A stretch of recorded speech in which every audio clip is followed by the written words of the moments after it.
bombastic side-eye, criminal offensive side-eye.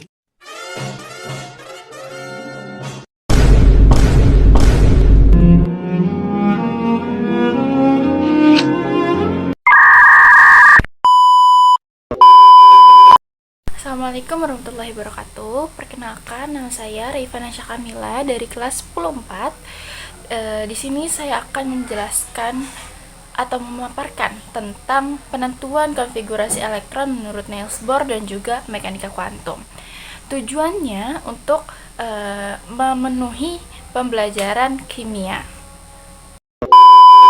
Nanti yang akan saya bahas itu ada penentuan konfigurasi elektron Niels Bohr suatu unsur, terus penentuan keempat bilangan kuantum dan letak golongan serta periode unsur golongan A dan juga B. Oke, seperti di video yang sebelumnya saya akan menjelaskan apa sih itu konfigurasi elektron menurut Niels Bohr. Jadi, konfigurasi elektron merupakan susunan atau gambaran yang menunjukkan penempatan elektron pada suatu atom. Kemudian, susunan elektron-elektron tersebut berdasarkan kulit elektron atau orbital. Nah, Niels Bohr ini tuh mengusulkan 3 aturan yang ada di dalam atom. Jadi yang pertama, elektron menempatkan kulit atom dimulai dari kulit terkecil atau kulit yang paling dekat dengan nukleus, yaitu kulit K. Jumlah maksimal elektron menempati tiap kulit mengikuti aturan 2n dikali 2, yang dimana n adalah nomor kulit. Dan yang terakhir, pada kulit terluar tidak dapat lebih dari 8 elektron dan kulit terluar sebelumnya tidak dapat memiliki lebih dari 18 elektron. Menurut Niels Bohr juga, di dalam atom terdiri dari 7 kulit. Yaitu, apa aja sih 7 kulit itu? Oke, jadi 7 kulit itu ada K, yang isi maksimal elektronnya itu 2. Di L itu ada 8 jumlahnya, di M ada 18, di N ada 32, di O ada 50, di P ada 72, di Q ada 98. Ya, kayak gini. Oke, supaya nggak pusing, nggak ribet, nggak muter-muter, kita langsung aja ke contoh soal yang pertama. Apa sih soalnya? Yaitu menentukan konfigurasi elektron Niels Bohr suatu unsur. Jadi sini saya ada contohnya. Misalnya ya, kita pakai 83 BI. Maaf banget ini kayak gini ya. Ya maklum lah. Nih, 83 BI. Ini kan. Pertama-tama kita tulis dulu, kita urutkan dulu dari kulit yang paling kecil, kulit pertama, yaitu kulit ini sama dengan kulit K, isinya 2, ya kan? Kulit L berisi 8, kulit M berisi 18. Nah, sebelum kita lanjutkan, kita juga harus hitung-hitung dulu nih guys. Ini tuh jumlahnya udah berapa. Kita nggak bisa ngelewatin daripada kulit selanjutnya. Nggak bisa kurang, tapi juga ngelewatin. Ngerti nggak? Jadi pokoknya kita hitung dulu nih. Sampai sini tuh udah berapa. Ini kan ada jadinya 10 ya. 2 tambah 8, 10. 10 tambah 18 jadinya 28. Oke, ini udah 28 nih. Masih aman ya, masih jauh. KLM. Langsung sini N 32. 28 tambah 32 berapa? 50, 60. Ini udah 60 nih di sini. Ya. Di sini udah 60. Lanjut kita ke O. Seharusnya setelah 60 kita ke 83 itu bisa menggunakan 21. Ya kan? Ke 60 berapa sih? 23. Ya kan? Harusnya 23 kalau kita normalnya. Tapi karena kita mengikuti aturan daripada Niels Bohr, misalkan gini. Harusnya setelah N, setelah 32 ini kita ke O kan, yaitu 50. Tapi karena kelebihan, kita nggak bisa tulis 50. Kita turun lagi ke sini. 32. 32 juga masih kelebihan nih dari 23. Kita turun lagi ke sini. 18. Jadi tetap di kulit O, tapi jumlah elektronnya itu 18. Nih, 18. Nah, 60 ditambah 18 berapa tuh? Kira-kira 78. Jadi 78 dari 83 itu sisanya ada 5. P-nya, di sini P-nya 5. Baru ini deh. Ini yang dinamakan konfigurasi salah. Ini yang dinamakan elektron valensi. Nah, ini kita ambil contoh lagi, guys. Contohnya itu ada 53i. Ya, 53i. Supaya lebih ngerti ya. Kayak tadi lagi nih. Kita urutin dari kulit terkecil, dari K, L, M, N. K itu isinya 2, L itu 8, M itu 18. Nah, N harusnya di N itu kan 32 ya elektronnya.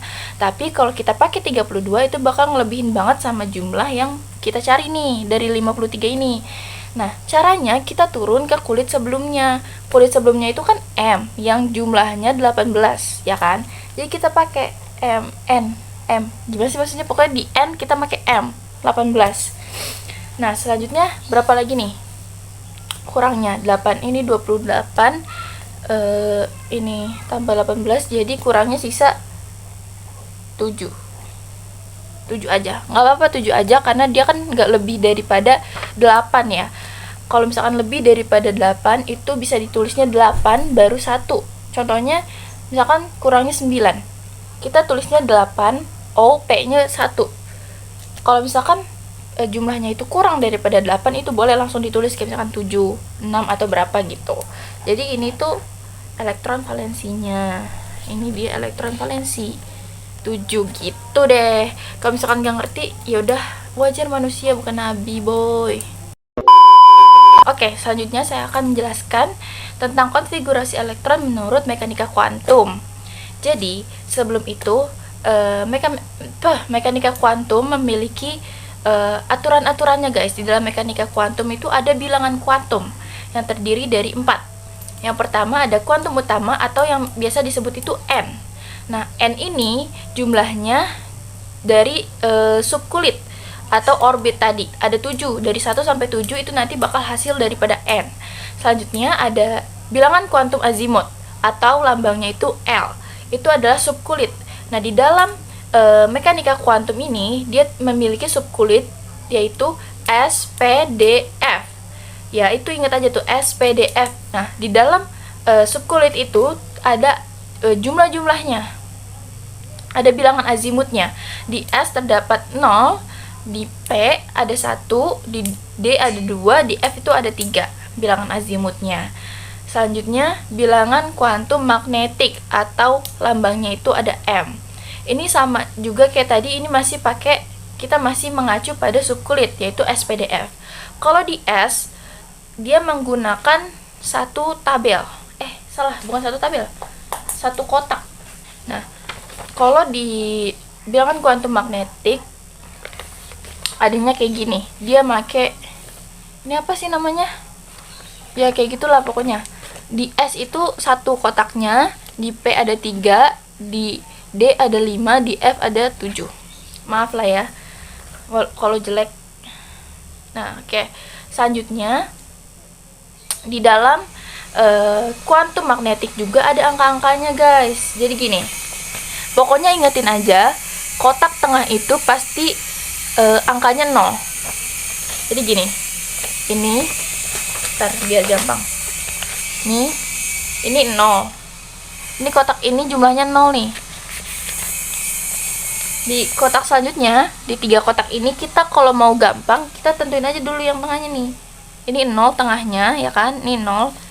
Berarti di sininya -1, ini di sininya +2. -1, 0, +2 gitu. Nah, di D sama kayak tadi, kalau mau gampang kita tulis dulu aja 0-nya di kotak yang di tengah-tengah nih. Tuh kan? Berarti di sininya -2, -1, 0, +1, +2. Kayak gini. Hati ya. Jadi yang di F sama aja. Kita cari yang di tengah-tengah. Ini 0. Di sini 0. Berarti sebelumnya ada -3, -2, -1, 0, +1, +2, +3. Kayak gini. Oke, selanjutnya selain daripada 3 itu juga ada bilangan kuantum spin atau lambangnya itu S. Jadi nanti tuh kotak-kotak ini akan diisi semacam panah yang nanti tuh diisinya jumlahnya dapat dari bilangan terakhir. Pokoknya nantilah kita try ya. Jadi kalau misalkan panahnya berhenti dengan bentuk panah ke atas gini, ini jumlahnya plus 1/2. Kalau ke bawah itu jumlahnya minus 1/2. Sebenarnya gampang aja guys, di kimia mah nggak terlalu banyak ngapal. Asik. Nah, juga kalau kita mau menentukan kuantum, bilangan kuantum di dalam konfigurasi elektron menurut mekanika kuantum, ini kita harus menggunakan aturan Aufbau, yang dimana aturan Aufbau itu ada 7 kulit sama kayak tadi. Nah, nih ini menurut aturan Aufbau dan dia memiliki jalur seperti ini: 1S, 2S, 2P, 3S, 2P, 4S, 3D, 3D, 4P, 5S, 4D, 5P, 6S, 4F, 6D, 6P, 7S, 5F, 6D, 7P. Kayak gini nih, ini aturan dari Aufbau. Kenapa sih makainya itu SPDF ya? Ini sesuai, balik lagi kayak tadi. Ini tuh adalah subkulit yang ada di dalam mekanika kuantum. Jadi gimana juga tetap kita makainya SPDF ya.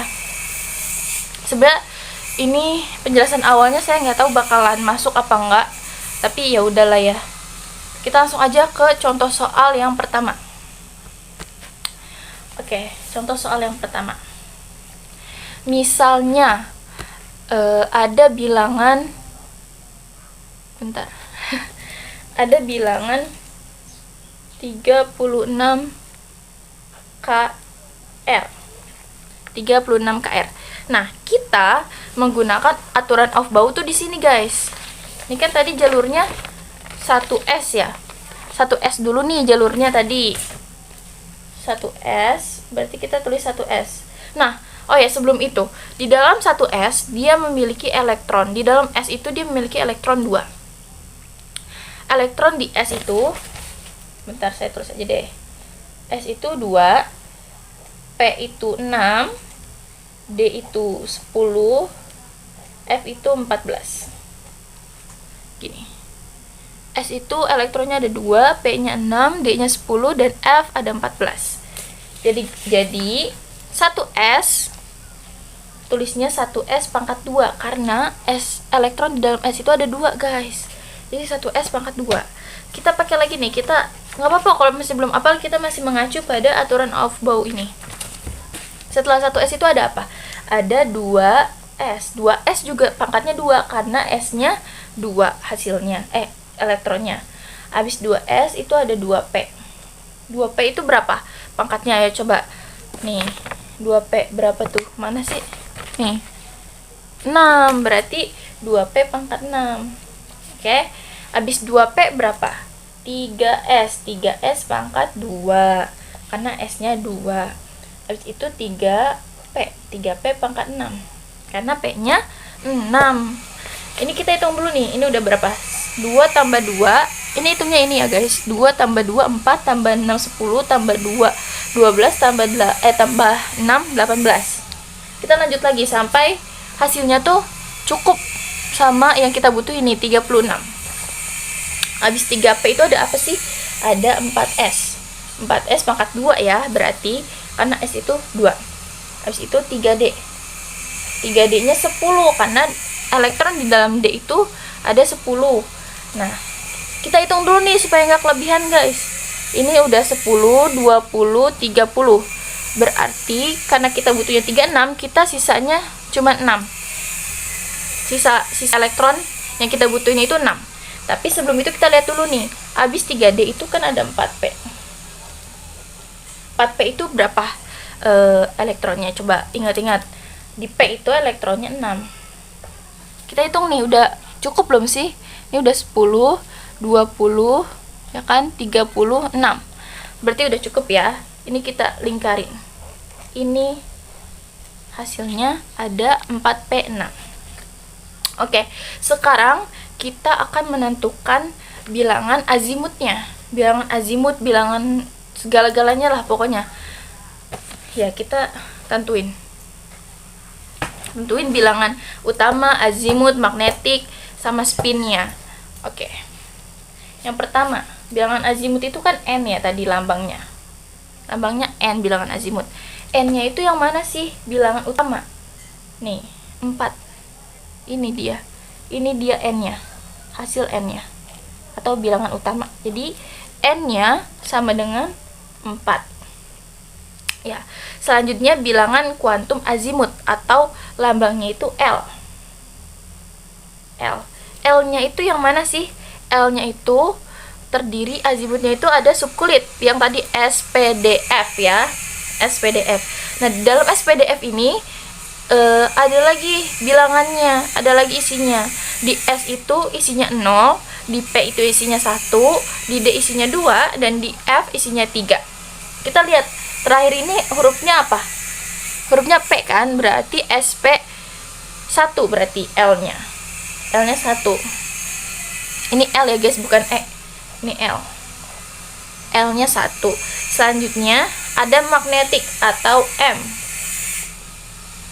Seperti yang tadi udah dijelaskan juga, kita mengacu pada ininya, subkulitnya. Karena subkulitnya P, jadi kotak yang kita buat itu ada 3.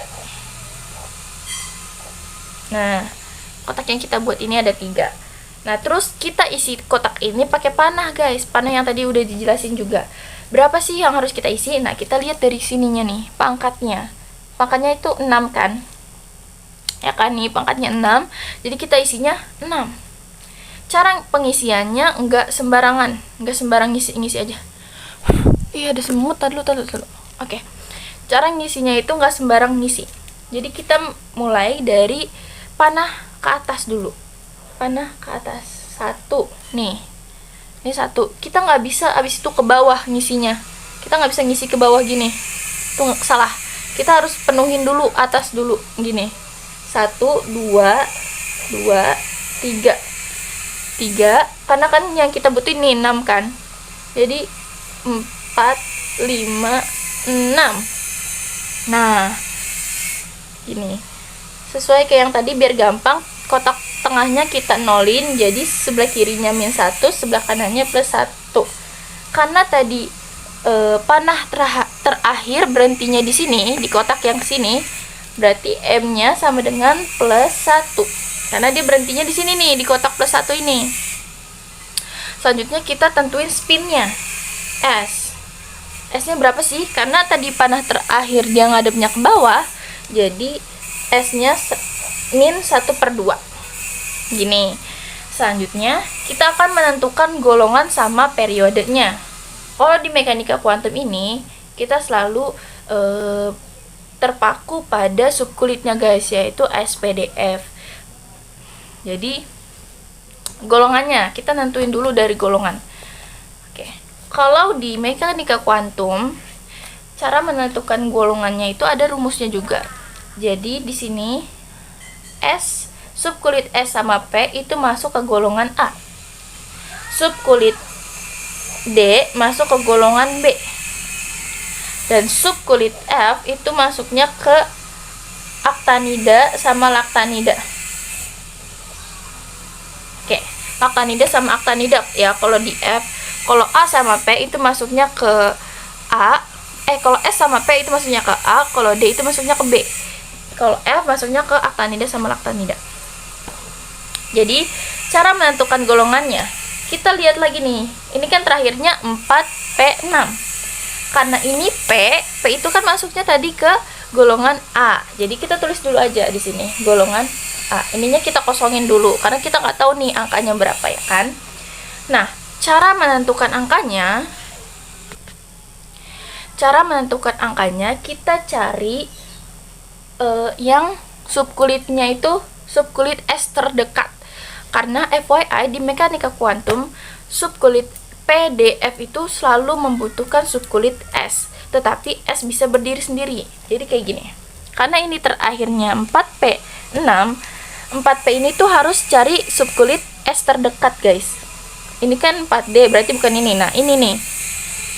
Terdekat, jadi pakainya 4S pangkat 2. Berapa sih golongannya? Kita pakai yang ini. 6 ditambah sama 2. Pangkat-pangkatnya itu. 6 ditambah 2 kan sama dengan 8. Jadi golongannya itu adalah 8A. Nah, bagaimana dengan periode? Sama kayak tadi. P itu membutuhkan S. Jadi periode itu adalah menggunakan bilangan utama yang ada di dalam subkulit S. Ini. Jadinya periodenya periode 4. Gitu. Karena ininya 4S. Ya kan? Kalau misalkan masih belum ngerti, nggak apa-apa guys. Wajar, namanya manusia. Kita lanjut. Oke, lanjut kita ke pembahasan soal yang terakhir ya. Yaitu kita akan cari soal yang golongannya yang golongannya itu B. Kita cari yang golongannya B. Jadi di sini ada contohnya 25 mn. Nah, kayak gini. Kita pakai aturan Aufbau. Gak apa-apa masih ngelihat. Karena saya juga kayak gitu sebenarnya. 1S pangkat 2, 2S pangkat 2, 2P pangkat 6, terus 3S pangkat 2, 3P pangkat 6, 3P pangkat 6, 4S pangkat 2. Sebenarnya kalau kalian udah hafal, kalian bisa kok memanage kapan kalian harus berhenti. Ngerti nggak? Jadi kalau misalkan ini nih, yang aku hafal cuma segini doang nih. Karena ini hasilnya 20 kan, 10 tambah 10 nih 20. Jadi setelah berhenti di sini, aku bisa ngeliat lagi setelah 4S itu ada apa. 4S itu selanjutnya 3D. Nah, 3D ini harusnya kan diisinya sama 10 ya. Tapi karena 10 itu melebihi daripada nomor atom yang kita butuhin, jadi kita tulisnya sisanya aja. Sisanya itu dari, ini kan 25 yang kita butuhin. Kita udah dapat 20, berarti kurangnya 5. Nah, taruh di sini 5. Buletin deh nih. Tuh, ini 3D pangkat 5 ini. Hasil akhirnya 3D pangkat 5. Ini beliau ini yang bakal kita pakai sampai akhir. Oke, langsung aja ke bilangan utamanya. Atau N. Bilangan utamanya itu adalah berapa, teman-teman? Yes, 3. Bener. Pintar. N-nya itu adalah 3. Selanjutnya L atau azimut. Azimutnya berapa? Oh, D. Berarti berapa tuh kalau D? Oh, 2. Iya, bener.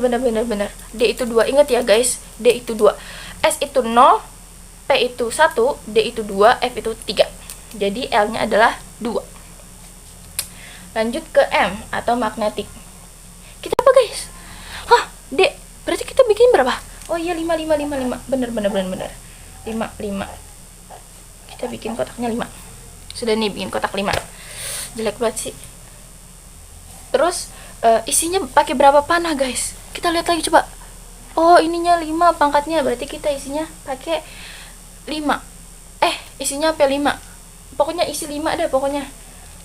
Isinya dari panah atas dulu, nggak boleh atas bawah itu nggak boleh. Kita isinya atas, bawah gitu. Jadi kita pakai atas dulu, atas. Kok atas sih? 1, 2, 3, 4, 5. Sudah jadi nih kayak gini. Nah, supaya gampang kalian tahu ini dia berhentinya di mana, ini dia hasilnya berapa, kalian tentuin. Yang tengah itu pokoknya hasilnya 0 jumlahnya. Tengah itu 0 nih. Kotak ini 0. Jadi sebelumnya min 2, min 1, 0, plus 1, plus 2.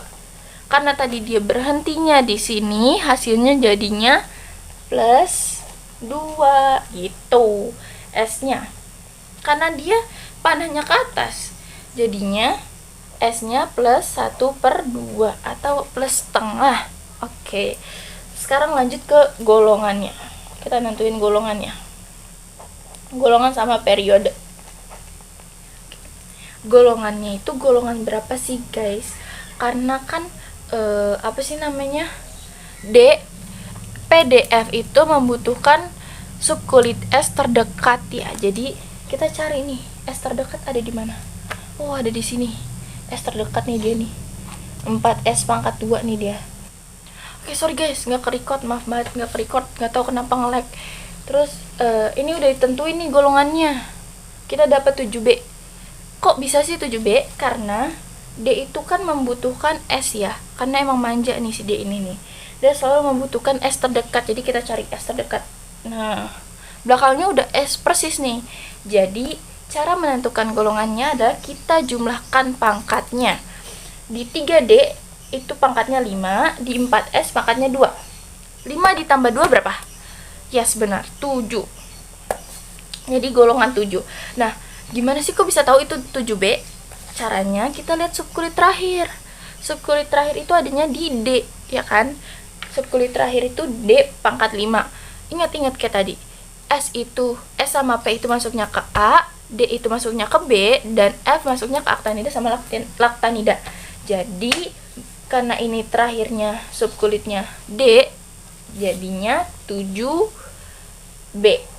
Ya kan? Bener nggak? Bener lah. Terus langsung ke periode. Menentukan periodenya. Menentukan periode, kita membutuhkan S terdekat lagi guys. Karena S terdekat itu ada 4S pangkat 2, itu S terdekat, jadi periodenya adalah bilangan utama di dalam S. Ngerti nggak? Jadi gini. Ini kan 3D nih, ini kan terakhir nih. Kita cari S terdekat. S terdekat ini ada ini, 4S pangkat 2. Cara menentukan periodenya gampang aja, kalian tinggal lihat bilangan utama dari S. Tuh, 4. Jadi periodenya periode 4.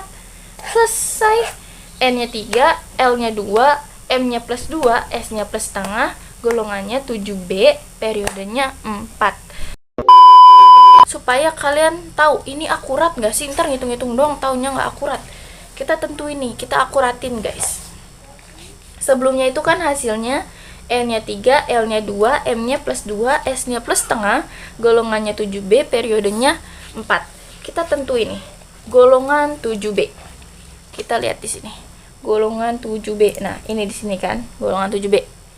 Periodenya periode 4 kita cari. Periode 4. Ini periode 4. Golongan 7B. Berhenti di sini. Benar tuh, MN. Ya kan? Kalau nggak percaya cek sendiri dah. Kalau ngeliat di sini mah puyeng soalnya mirror.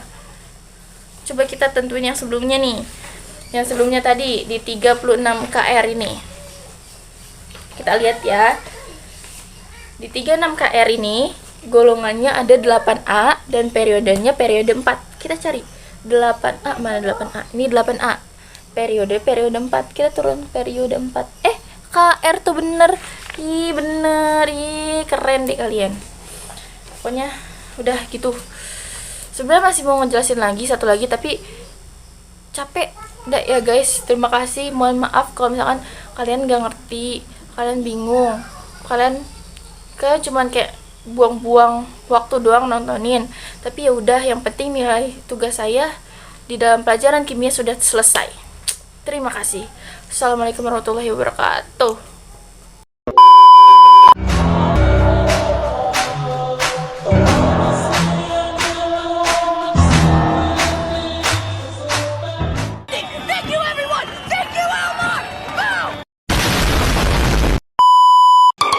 Thank you.